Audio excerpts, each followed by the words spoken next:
Hey Dylan, at any one of these, is it a stanza? Like when he had you like in the palm of his hand, did he say, "Can I have $5?" That's no. Widada never asked for any money.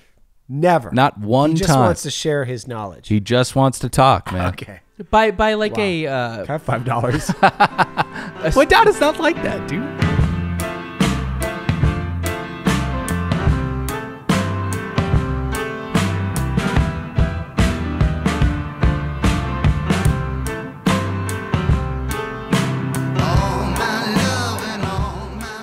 How was Medieval Times? Incredible. Did you go ironically, or did you have... God bless you. Jules is from Orange County, so it's just been staring at her in the face for 30 years. Can you go to Medieval Times not ironically? Well, if you're a kid, you go there for fun. Right, but... As an adult. I mean, what's ironic? Like, I knew there was corniness to it, but I was like, I definitely want to experience this. By ironically, Dylan means, are you going there knowing that it's going to suck, and you're just going to look at all the sad people that are performers and this sad existence that they live, and all the sad people that work there. Nothing against you. I'm not saying you're judging, Dylan. That's what Dylan means by ironically. No, then it wasn't ironic. I went to enjoy. That's not what I mean, but that's fine. I went to enjoy dinner and a show. Oh, the food's shit there. How's the turkey leg, Bubba? They don't serve turkey. They serve dragon. Okay. Oh, really? They do, however, warn you that it tastes exactly like chicken. Chewy, what do you want? A friend. He wants to, he doesn't do that when he just wants a friend, although it's the cutest thing ever. Nikki, the people that are serving you the food, do they still have the line? We're serving now any vegetarians, and just like that great comic timing, they go, good, because it's Medieval Times. There were no vegetarians then. We're going to serve you meat. No, that doesn't happen. I think it's 2022. Yeah, you can't fuck around with allergies. They very earnestly asked you before you entered whether or not you had any allergies. Are you one of those weird people that food will kill? But I'm not saying it's weird. I mean, Pat's one of those people. If he has a Brazilian nut, it'll kill me. But yeah, I basically rated my experience on 3 different facets. Yeah. The atmosphere, the food, and the performance. Okay. Now, each category, will you be assigning 1 to 5 stars, 0 if you could? What's the kind of rubric? Whoa, tough word, huh, Dill? Rubric we're going with. Or had you not gotten that far? No, I definitely did, and I'm not saying this off the top of my head. It was on a scale of 0 to 100 jousts. Coats of arms. Lances. Perfect. Lances. No, it was coats of arms. It was lances. Pat was right. It was lances. Hey, Nick, why don't we Coats of arms is too hard to say. Yeah. You got to tell us your whole journey here, how you end up there, who makes it. Well, I'm going to explain my experience based on 3 categories: all right. Atmosphere, food, and performance. Yeah, I got that. But how'd you end up at Medieval Times on a Tuesday? Well, Jules lives in Orange County. I get it. I live in Studio. It's been staring at her for 30 years. Yeah, I live in Studio City with a bunch of sushi places. But when someone said, "Why'd you eat the sushi there?" Because I heard it was a nice place. It was a lovely. You eat sushi? Oh yeah, once a week with Cherie. What sushi? Sushi Uzu down there in Toluca What Lake. do you order? Oh, spicy tuna roll, sashimi. Okay. We usually get the soup. Got it. What kind of sashimi? I don't know. Just reorders it. You eat raw fish? Yes, of course I do. Dylan. That's so crazy to me. I do it for the wife. Okay. Yeah. Little bit of a tangent, but I have more questions about this because I almost ordered sushi off Postmates. Sushi is my current, essentially, cafe, coffee shop. I'm intimidated by them. I like it. Right. I know I enjoy it, but I'm afraid to order the wrong thing. You know what we got to do? We got to go to Midori with Nick. Midori. We got to go to Midori with Nick because that is, I think, $40 all you can eat. It would be both a challenge and a delightful Japanese experience in the culinary world. We got to go to Midori with Nick, see how much shit he can cram down his fucking pile. I'm down. That sounds like a wonderful, lovely evening. Yeah, but Medieval Times, was it a wonderful But no, I quickly, what do you get when you get sushi?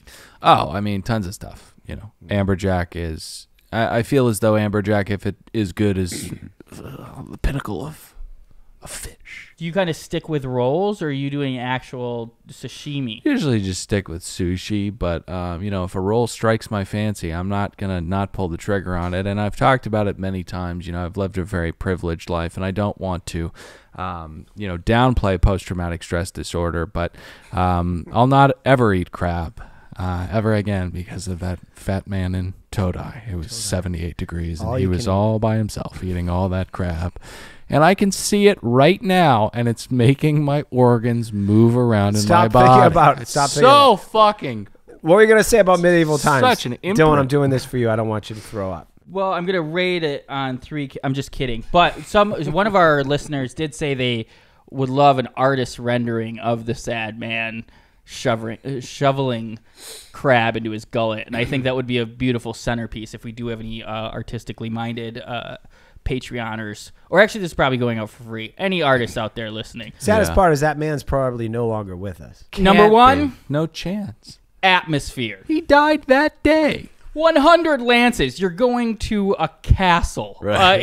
Incredible. Yeah. I did not know that it would be so castle-y from outside. I had never even driven by one. Oh, yeah. I've only heard pray tell. Oh, how did I end up there? It sounded awesome, and she just mentioned it, and I was like, let's go. What day of the week? Wednesday. Oh, Wednesday. They do a very good job with the plaster on the outside of the old cheesecake factory. Competing pirate place across the street from medieval times still? I don't know, but now I'm suddenly intrigued, and I will have to go there and kind of do a side-by-side. Yeah, Pirate World is across the street. Is that from what it's medieval called? times. Yeah, something like that. I'll look it up. Oh, I'm down. I am in. But yeah, atmosphere, 100 lances. It looked like a castle. I was just shocked that they have 2 shows every night, and this place was sold out. Oh, yeah. On a Wednesday? Oh, yeah. Not a seat in the house. And like, that's unbelievable because you go to a movie and there's not a single fucking person in the theater. I mean, I was just thinking that comedy clubs have trouble filling up, but not medieval times. Yeah, Paul Thomas Anderson comes out with a new movie about Los Angeles. I'm not a big PTA guy, but you go to the movies, there's 3 people in the theater. Yet medieval times is packed to the gills on a Wednesday. God damn it, fun. are we headed towards the edge of a fucking cliff? But yeah, everybody was so excited to be there. I feel like not a lot of return customers at medieval times. Although the guy sitting next to me with his child did tell the wench that he had been there twice a year for the last 18 years. Right. But it's like one of those people that love Disney World. They're there like once a week. Those losers, you know. Yeah. I have people that I know that are like that, and I love them, but I also recognize that there is there's something parasitic in their brain. It's really, really sad, and it makes me wonder how could I like you, or you know, it's like somebody has bad politics, you know. Right. Same thing. And I just quickly apologize out there if there's people who don't even know what we're talking about. Medieval Times is a wonderful dinner theater performance in a castle with knights and horses and a jousting competition. Winners and losers. But it feels, I'm not going to lie to you guys. Dragon that'll meat. be in show. I won't get there yet. We're on food. Let's go to food. Right. Pat is right. A lot to be desired with the food. Yeah. I felt like after dinner I was about to be raped in the shower. Yeah. Was I in prison? They came. Yeah. They came with. They had old prison food. Yeah. You got a piece of bread first. They came. Reminded me of Life with Eddie Murphy and Martin Lawrence when the guy underrated movie. It's great. It's a great comedy. You're not having any of my cornbread. Give me that cornbread. And then you say yours. Whoa. You're not gonna have any of my cornbread. yeah, that's good. You should do the voice like Pat did and not like you did. Huh? Well, we were different characters. I was the big guy that wanted the cornbread. I was the white guy. I did. No, you were also black. You were Eddie. No, that's my point. Yeah. He was black, and so were you. You should do it like he did, but you did it like you did. Give me some of that cornbread. So we gotta put it side by side. I sound exactly like no. Give me that cornbread. You gonna eat your cornbread? Totally, I completely hear it now. Yeah. So first you get the little piece of toast. Yeah. bread. So they just throw bread at you. They they got tongs and they put it on the table, and I hadn't ate all day. It was 7:30. I'm all mad. This is my feeding window, so I immediately bite into the bread, and I got scolded because there's tomato soup coming next. Tomato soup was, ketchup. Is a delicacy compared to this fucking slop. So what they did is they got Trader Joe's to sign off on the fact that it's okay for them to buy in bulk the cartons of tomato soup that are on every shelf at every location, and somebody every morning just goes and takes their arm and just into the cart, and that's what you ate at medieval times. And so I had 2 bowls of that. You had your Jules. I just with cool and chewy. Some soaked. He's making his bed. Right. Here. And the bread. Bread actually was okay. I'm talking shit about the bread. The soup was bad. Right. The bread was toast. And then they come around, and I thought there'd be like a tray with like a bunch of fixins, like greens, and I don't know, a bunch of stuff I could pick. But instead, they come by with your dragon. Drumstick. A dragon leg. Yeah. It can still. I think it could still be a drumstick if it's dragon. They come by with a dragon leg, and they weren't kidding. It tasted almost exactly like chicken. Now the thing with dry, disgusting chicken is that dragon.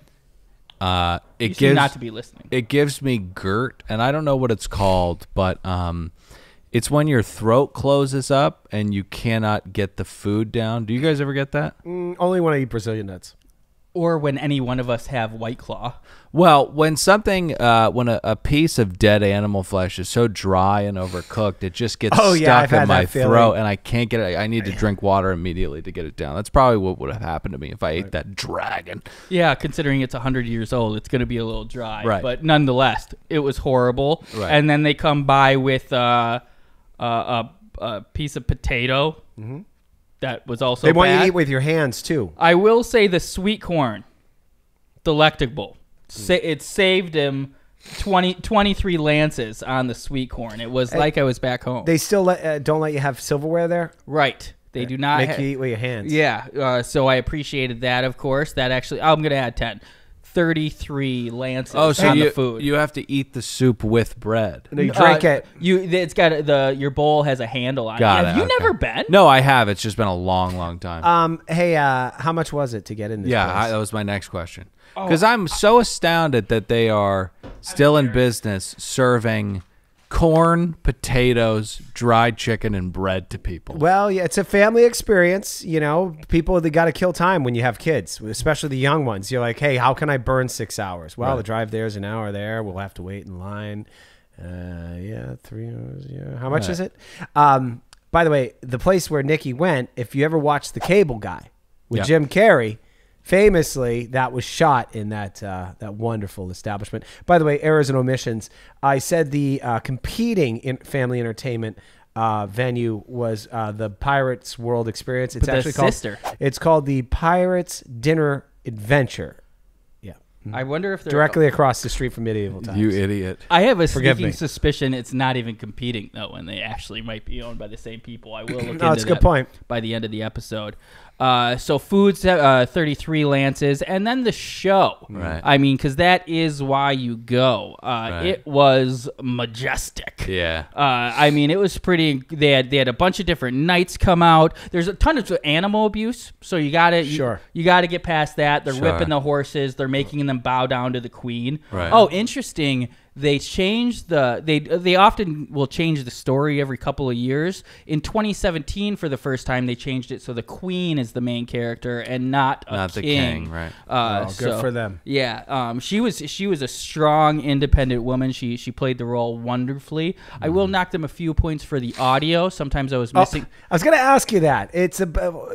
I remember the sound being so fucked out that you couldn't even hear what the person doing the play-by-play was saying. I couldn't make odds of ends of any of it. Yeah, I did miss some crucial plot points, no doubt.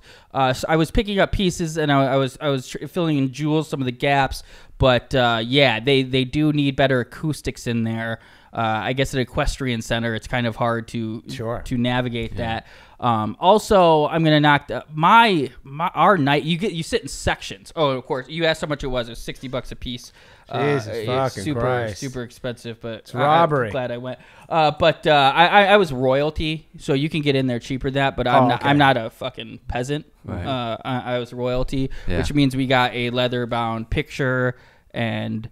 Two bowls of soup. I think that might be the only actual extra perk of being Lake. royalty. But and there was a separate line that made me feel cool. But then they sit you in sections based off the color of your hat, and we were in the red and yellow section.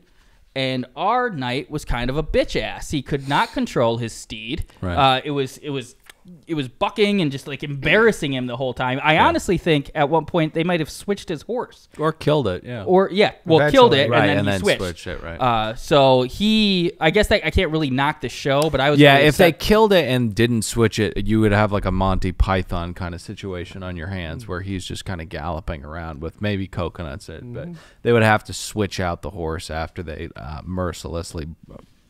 Go ahead. I do love Cable Guy, and it was featured in that. Also featured in an episode of Friends in the later seasons. But they're in New York. There's 8 different castles across North America, in Canada, and the U.S. You don't say. Yep. I couldn't name the cities, but there's 8 different castles. Oh. The kingdom is vast. Yeah. For medieval times. Right. And the tournament was pretty incredible. They had some jousting events. They would run at each other and break their sticks, and some guys would fall off the horses. And sometimes I didn't know if they were falling off for real or for show. Yeah. I will say it was very WWE. I'm going to say they weren't earnestly competing or trying to kill each other with their swords. It looked a little choreographed. Yeah. If I'm going to give... every night before the show, the manager comes in and says, it's purple tonight, and everyone else just throws their fucking things on the ground. I feel like it might be He's green. had it 5 fucking times this week. Jesus Jerry. Christ, Maury. I'm wondering if they switch it up because there's We both made him a fat Jew. there seemed to be a huge groundswell for the Green Knight. Everybody seemed to know he was going to do well. Oh, right. Probably because of the recent Nick, film that just came out. I don't want to shit on your experience because I haven't been there in, 15 years. I think I was sober, which is probably why I hated it. You were working on yourself. Oh, yeah, I was working on myself. I'm going to have to say this. Any people coming for attractions not from Los Angeles coming to visit our beautiful city filled with zombies and trying to find a way to kill a day with your crumb crunchers, money better spent if you're looking for an entertainment if you're show. here for 65 days, maybe on 58, you could But a probably week, do go that. up to Universal Studios and see that Waterworld show. I mean, I would definitely go to Waterworld before medieval times, but I was thinking the whole time, I was like, I would love to bring my nephews to medieval times. I think you've lost your childlike wonder. I mean, they're on horses and they're jousting. That was lost Huh? a long Eons time ago. ago. Hey, But the problem with Waterworld though is that it does not have a single cob of sweet corn. Or soup. they don't have sweet corn at Waterworld. They don't have any food at Waterworld. Wow. Points deducted. Yeah, Lance is deducted. But they do have rampant animal abuse there as well. If Yeah. that's what you're into. So show 98 Lances. Oh, my favorite part of the evening. It is the only place in society where it's acceptable to say another beer, wench, which I did. Right. And that pretty much capped off my night. That's a lot of fun. Yeah. So that's a total of 121. What I give for the food? So this 32. is another podcast show. It's a show where we gather. Oh, we're just starting. Really, whatever is at top of mind. I'm Dylan, saddled up next to one Sir Real Nicholas Davis. Patrick, the My producer of the lieges. podcast, is over there behind my glasses. Hey, everybody. How are you? So, speaking of ratings, I feel like we should slip and dip right into your What a Yelp segue! experience. Yeah.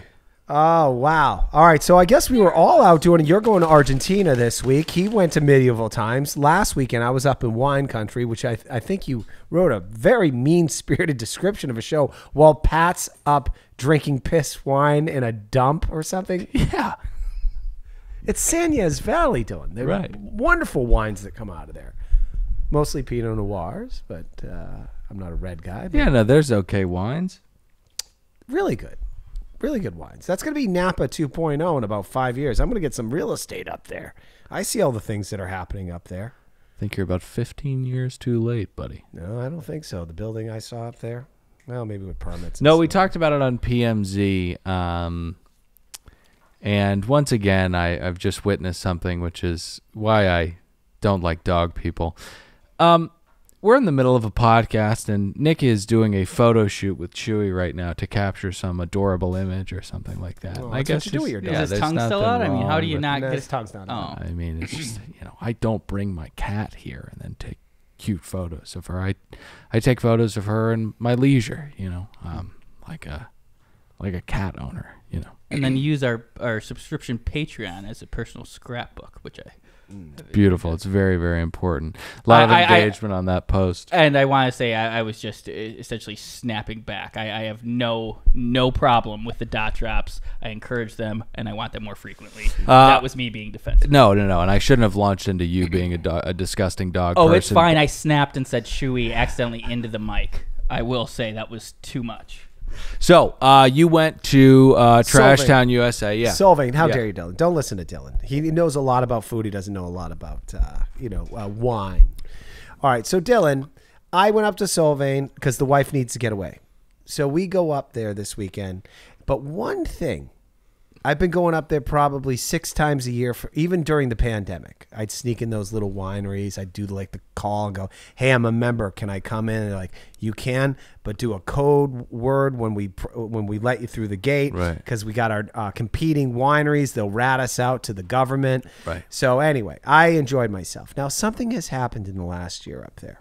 Maybe a lot of people have experienced this. I've actually complained about it on the podcast, which is there's a certain level of customer service that has been lost. I don't know, after the pandemic. Okay. People coming back to work.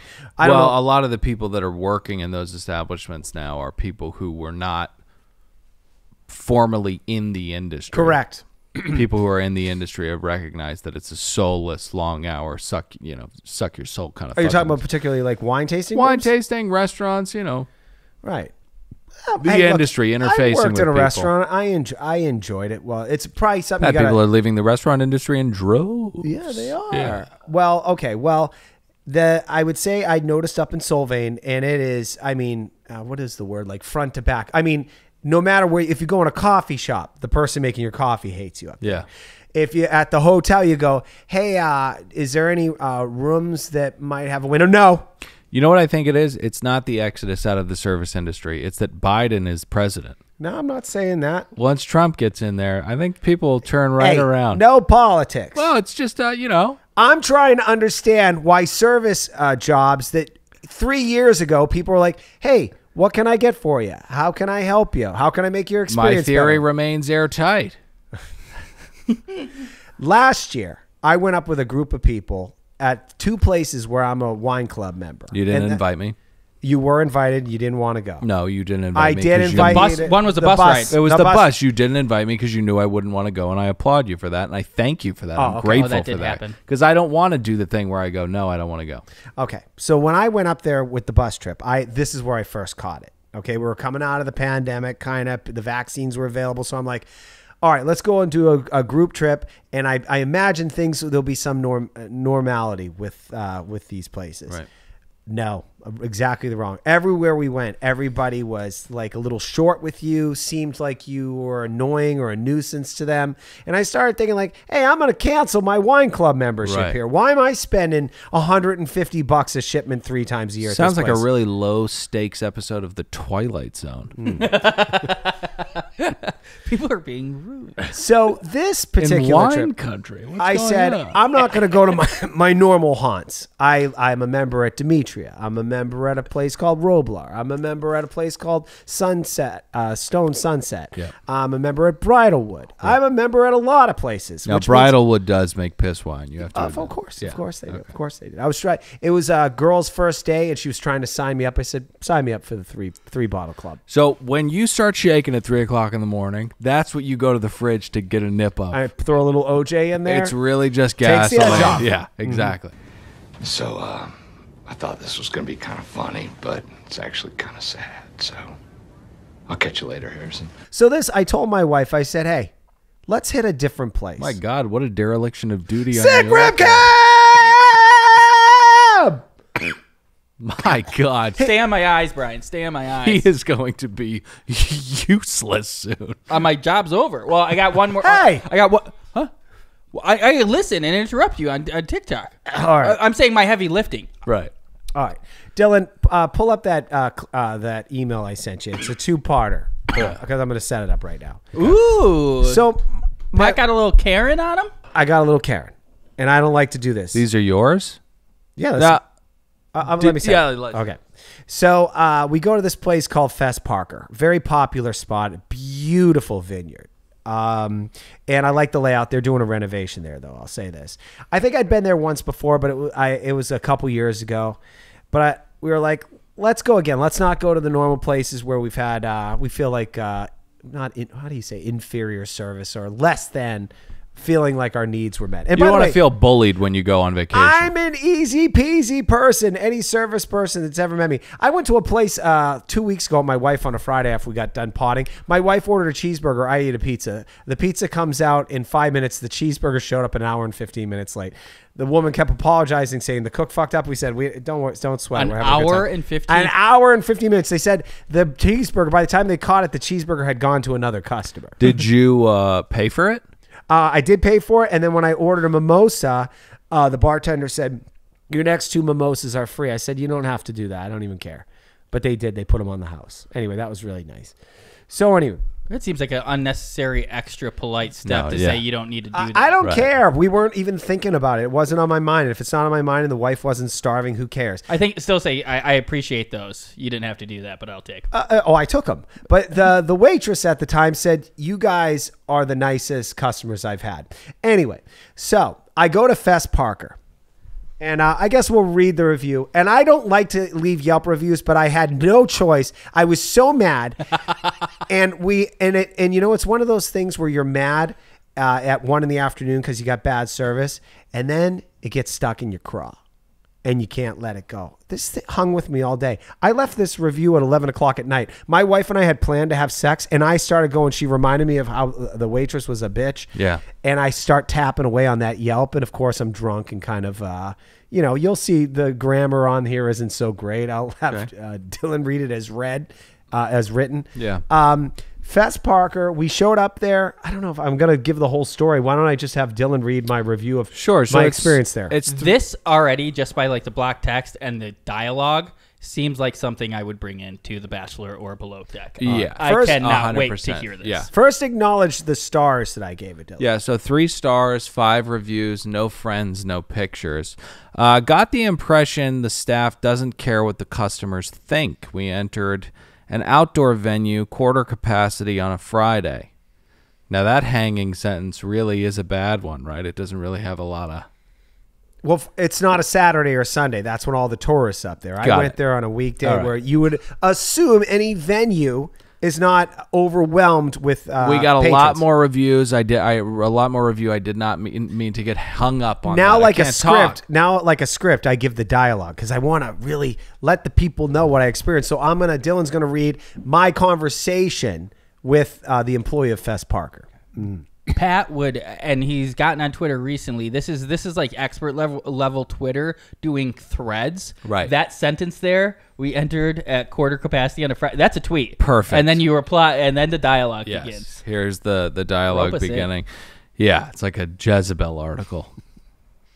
Or a thread. So, yeah, it's like a Jezebel article on Twitter. They're like, Oh, that's- we wrote this article, and then the entire thread is just the article. That's the new move. Yeah, that's the new move. So, Fest Parker employee, do you have a reservation?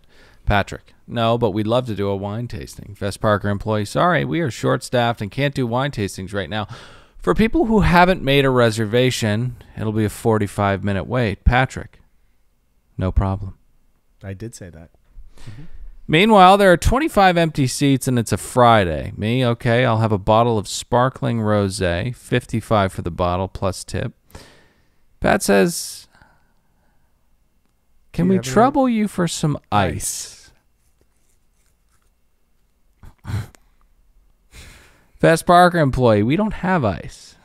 We grabbed our bottle, sat in an area we were told to sit at for 45 minutes. No one that worked there checked on us. It just seemed no one cared about customers. I'm a business owner, and it's been tough. It's been a tough couple of years, so I get it.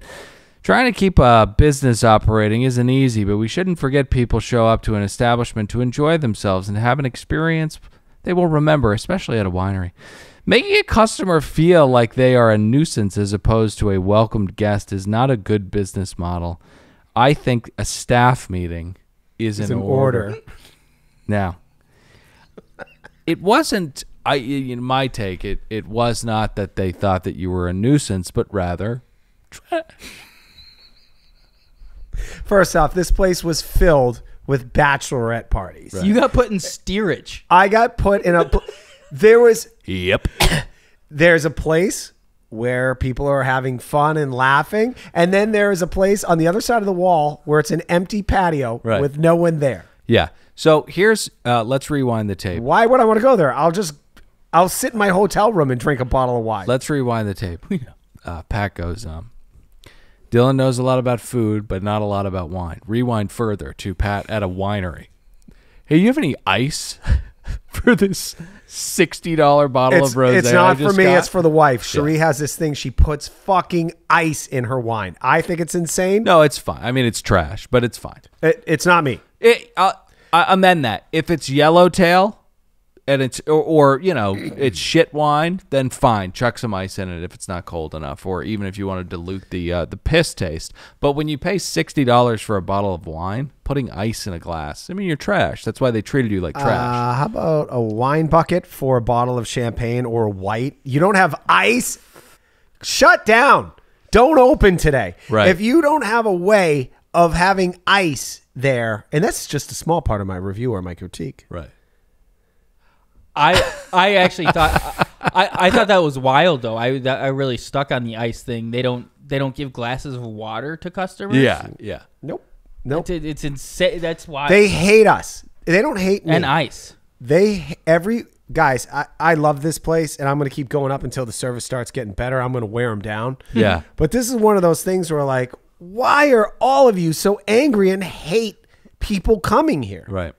Jesus effing Christ. I do. Yeah, that sounds like it would sound like a practical joke, some type of punking. By the way, this review took me, like most things, I think when people are trying to really stick it to somebody, it took me an hour and a half to compose this. To be fair, Taylor Hawkins just rolled a 7. So I was like kind of looking back and forth on the news story, like, how did the drummer of the Foo Fighters die? Of course I knew, but Wow, this is so funny. I just checked my Yelp review page out. 206 friends, 16 reviews. No pictures. Wow. What was your last review? Was there a negative review or a positive? I hope you're not one of those people that only get the gusto to leave a review when you're pissed. I think You've got some positive reviews on there? Oh yeah, I've got I've left some people some nice reviews. You remember Sebastian's when he was hit? He came up to me after the show and said, "Can you write a nice review about Sebastian's?" Have you ever done one on what do you call that? Where you haven't been asked, like you just went on your own? Yeah, but it's few and far between. Clearly, you've only given 5 reviews, period. Yeah, one time a fucking plumber, I called him and he came out for a free consultation. And right when he's about to leave, he's like, "I need $50." And I was like, "For what? It's a free consultation." He's like, "Yeah, it's free. So when I do the work, I'll take it off the work." I said, "No, you said free consultation." And I gave him the $50, and then I thought about it after. I was like, that's fucking criminal. And you gave a bad... I gave him a 1 star, and I told the whole story. And then I called him back, and I said, "I just left you a 1 star, asshole. Give me my $50 back." But do you have an example of a review that you gave positively that you weren't asked? Oh, let me see. Let me look. Because you just told Dylan not to be one of those Well, he's guys left that has a the lot gusto. He's left a lot of reviews. Dylan has. I have many 5-star reviews that I have left. Let's do one of each. I love this. How many have you written? I missed the number. 16. Oh, that's... It's not too many, but I've left plenty of 5-star reviews, and I've left plenty of 1-star reviews. Oh, yeah. I'm going to hold off my Yelp reviews for a later Nick, I know show. you tried catching me New in segment. I know you tried capturing me in a little trap there. I wasn't. I wanted to hear it. Okay, I have 5 reviews. Actually, and every single one of them is 5 stars, but the one I left here. I left 5 stars for Flowers by Stella, a Massachusetts flower place that made a beautiful bouquet for a friend's son that passed. Cell phone place that fixed my cell phone, the crack on it, like in 20 minutes and gave me a good deal. Cell phone factory, gave him 5 stars. Bread and Butter, that's my wife's company, so it was a fake review. And then finally, Metropolis Bikes. They fixed my little flat tire in under 20 minutes, only charged me $15. Amazing what Yelp can do. Pat, I love that. Pat has left 5-star reviews for cell phone repair, a flower shop, and a bike place. And my wife's business. The flower shop, what a selfless act in that type of time of grief to reach out and be kind to them, Right. who really isn't That's part good. of the situation That's at good all. karma right there, Pat. That's good karma. I forget that I do these things that I put out there in the world and just so positive, you know? So in summation, bad weekend up in St. Ynez. Yeah, it wasn't great, dude. Not great. Not great. I Not- can't say I not can't quite Napa 2.0 yet. not yet, but it's coming in 5 years. Yeah. All right.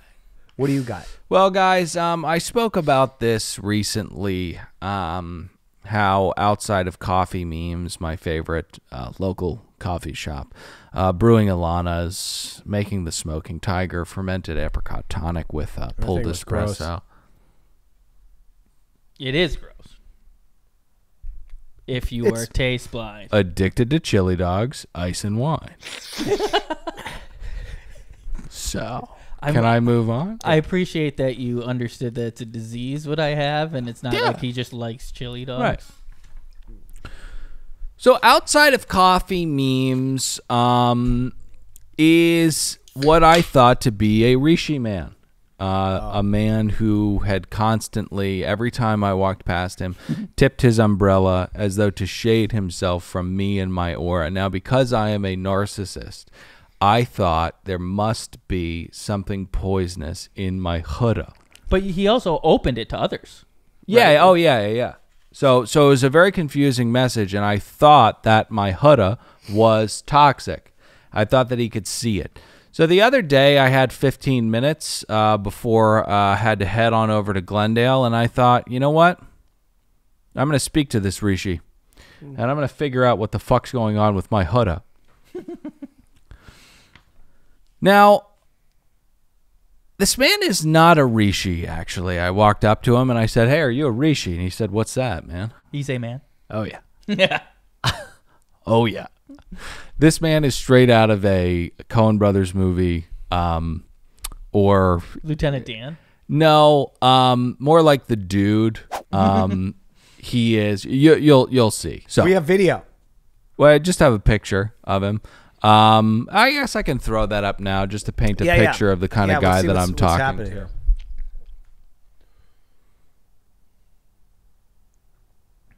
Now you mentioned that you've run into this gentleman more times than once. I was so excited because I wanted to walk past the Rishi and see what kind of huda I had. I thought he'd open it and show I had a good huda, and I'd be like, "See, I got a good huda. You got a bad huda, Dylan. Yeah, you wanted to. Out huda you." You wanted to turn our auras into a competition, which is clearly someone who does not have a good huda. No, because it's so playful. So, this is Widada. He sounds like he is from Long Beach or Manhattan Beach or something like that. And He looks like an old surfer. yeah, I'm not sure that he is or where he's from, but he sounds Southern Californian. So I asked him, are you a Rishi? And he said, no, man, what's that? And I said, it's an enlightened man. I just thought because of the Nag Champa and you're always out here. He said, nah, man, I'm a teacher. I said, well, what do you teach? And he said, black liberation. So I said, oh, that's really interesting. And he presented me with a photograph that he keeps by him. You can see it down there right above the Nag Champa. That is a picture of an East African freedom fighter that they called the Leopard. He fought against the British and inspired a young Widada to adopt an African name, I'm sure. So I was asking him about his practice, who he teaches, you know, just about his life. And we got to talking, and I asked if there are any books that he would recommend, because I gotta read what Widada is sinking his teeth into, you know. And so, His first name was he said he was Widada. Widada, Yeah, and it was given to him. yeah. Well, I think he adopted it, or maybe he got it given to him. But anyway, so I asked for book recommendations, and he says, "Have you ever read Mao's Little Red Book?" I say, "No, I haven't," naturally. And he said, "Dude, you've got to read it." Now, Mao's Little Red Book, I'm not sure if you guys are familiar, but it's the Mein Kampf of China. Yeah. It's not as murderous and hate-filled towards Jews, but it does have a lot of kind of clean and terrifying political ideology in it. Sure. To quote it, Mao conveniently said, "Do not fear hardship and do not fear death," in his Little Red Book. Two things that he would unleash on his people over the course of his brutal reign. So I'm starting to kind of worry about Widada, and I ask him, "Do you fucking hate America, man?" And he says, "No, brother, but history is never one-sided."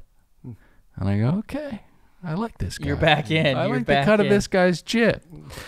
So we got to talking about Mao's Little Red Book, and then he asked me about my movies, my taste in film, and then we spoke of Apocalypse Now for a little bit.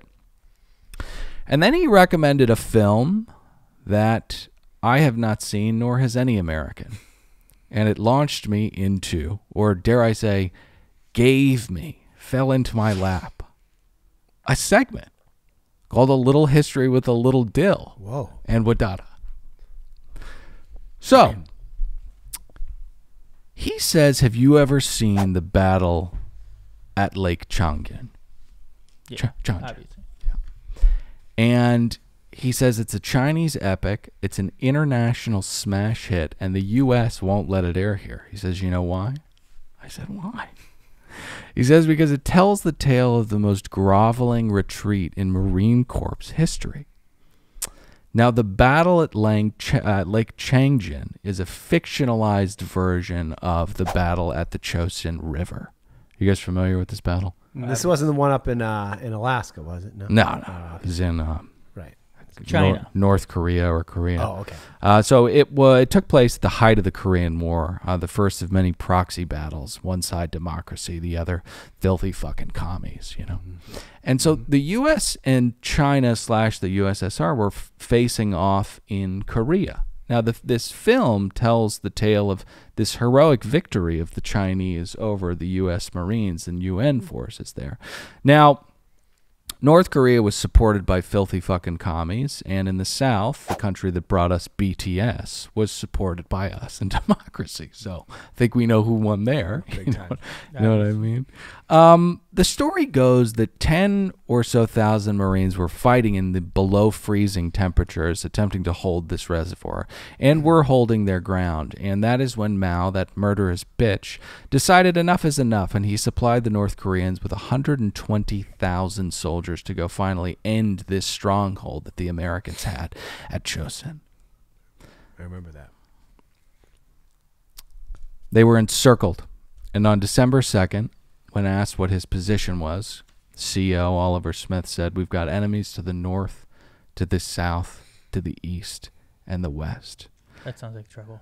It sounds like trouble, and it was dramatized in the banned film that Widada is such a huge fan of that he watched on BitChute, The Battle at Lake Changjin. Now, according to Widada, the Marines retreated and they left their regiment colors and their dead behind, as well as a treasure trove of artillery. But according to U.S. history and my father, who was a Marine, and I brought a picture of Dad today just because he texted us this the other day. Peter. Dad was in the dojo the other day, and His dad was in the dojo. Aw. yeah, took a picture of himself in Look his at Peter. in his black belt. 70 years old. Look at that guy. He broke his hand on the heavy bag that day. He's not going to get it fixed. He's anthropomorphized his tendons and his bones, and he's teaching them a lesson. The man is absolutely out of his mind. So Your dad's amazing, and Widada sounds cool. I Yeah, mean, he doesn't pay Widada's taxes fucking- and he yeah, hands no. out communist propaganda. Yes. Great. Awesome. Widada is a lunatic, but Widada I am going to talk to a few more times in my life. So Oliver, Did you pay him?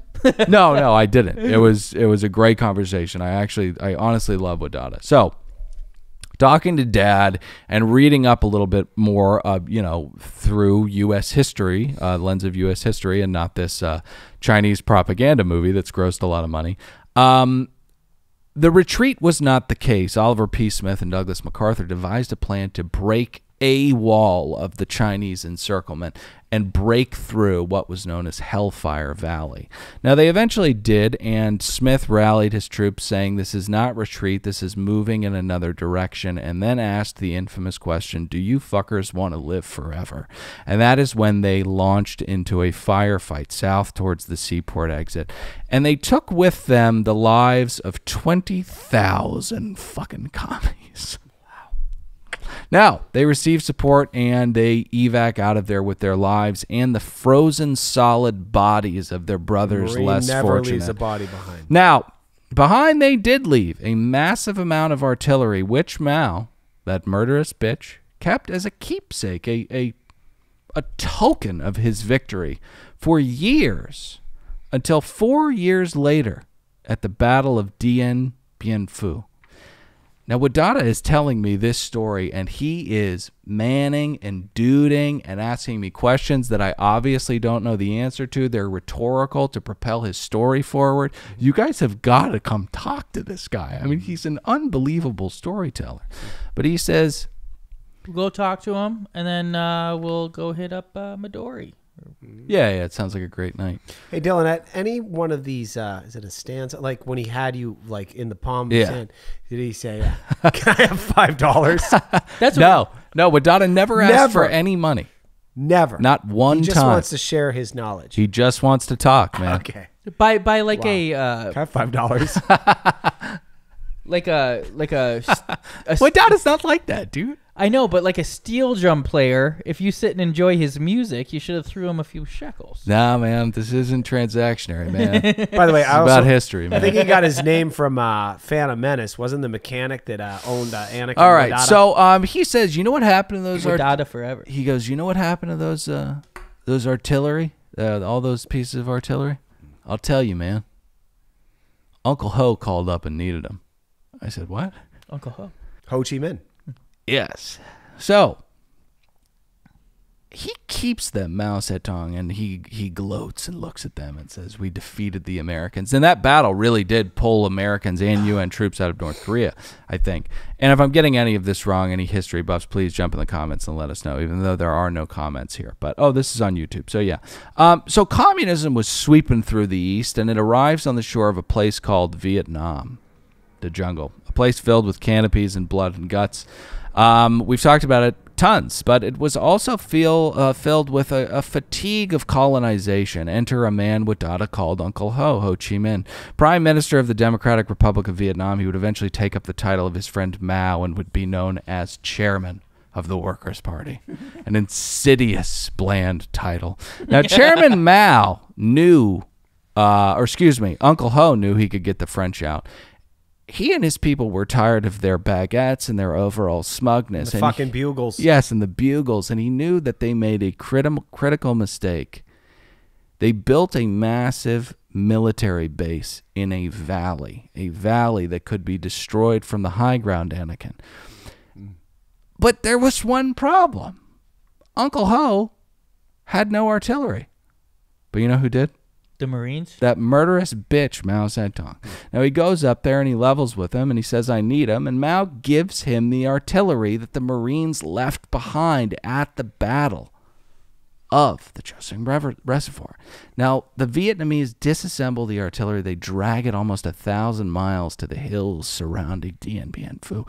And it was there, when the artillery left behind by the Marines, that the Vietnamese took back their country and birthed the conflict that brought to their shows the man who broke his hand on that heavy bag would one day become my father. I mean, Widada took me on Full such circle. a fucking journey. Full circle. Widada.